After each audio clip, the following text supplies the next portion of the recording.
as an observer. If soft, it's okay. I think, Shamim, you ask a question which I want to rephrase and probably say, how hard do journalists find it to report the story of election? Does that capture the thought you had in your mind? It does capture it, but I want you to address yourself to, if in any way you were part of those that observed the Kawempe elections. Yes. If you were able to see what I did, what happened, particularly at one of the polling stations at Kawempe Mbogo, where the Isanos were picked from, and the other colleagues, you as an observer, as a person that understands the law and understands what we are supposed to do, how hard do you find it to see us go through that position? Yes. Of course, it's disheartening for me to see journalists beaten in elections, because you see, elections are not supposed to be war. Every time there is violence in elections, then the process is compromised. Then the integrity of the election cannot be spoken about. Then you cannot even report about that election. And most of the information that election observers and the world depends on concerning an election comes through journalists. So if the journalists cannot report the story, then there is no election. Without a journalist, there is no election. Without them doing their work, without them looking behind the scenes to see how is the process arranged, who is participating in the process, highlighting the issues that are happening in that election, then that election is no election. And I will try to contextualize a lot of these things using data. That Ugandans speak 80% of information from radio. And they take 14% of information from social media. Newspapers, 12%. And this is the Afrobarometer data that was produced before we did the 2021 election. The statistics have not changed significantly. They are lying in between there. The internet, 13%. But why do we talk about the media then? Because you see, I'm talking about 80% of information reaching rural and urban areas. For example, if I asked my brother Julius, he's here from the Electoral Commission, how many people will be at each polling station in the rural areas? How many people have been aligned to be in each polling station in the rural areas? And how many are going to be at each polling station in the urban areas? I'm a journalist. And so I'm saying, I'm talking about this as a journalist. I need this information to know it. Why? Because numbers matter in an election. The law matters, but numbers matter. Because the numbers will reflect what exactly happened. If the journalists cannot see the connection between the result at the polling station and the national tally center, then there is no connection with the election altogether.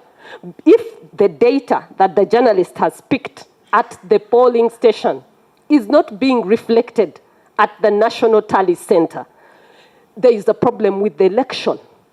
And the person helping us to understand that transition between the polling station and the national tally center will be a journalist. I will go and give you a clear example of Kayunga. In Kayunga, there was an election. There's a woman who was called Nakwede. She belonged to the political party of Joel Senyonyi. She knows what she went through. A number of the DR forms she had from the polling station had no connection to what my friend Julius was reading at the National Tally Center. Now, if a journalist is to report that story, how do you begin to report? The story would be, at the polling station, the number of voters were 500. Those who polled were 446. But at the National Tally Center, it is 1,860 who polled at a particular polling station. Now, I will give you more examples from 20. You're going to respond, Julius, don't worry.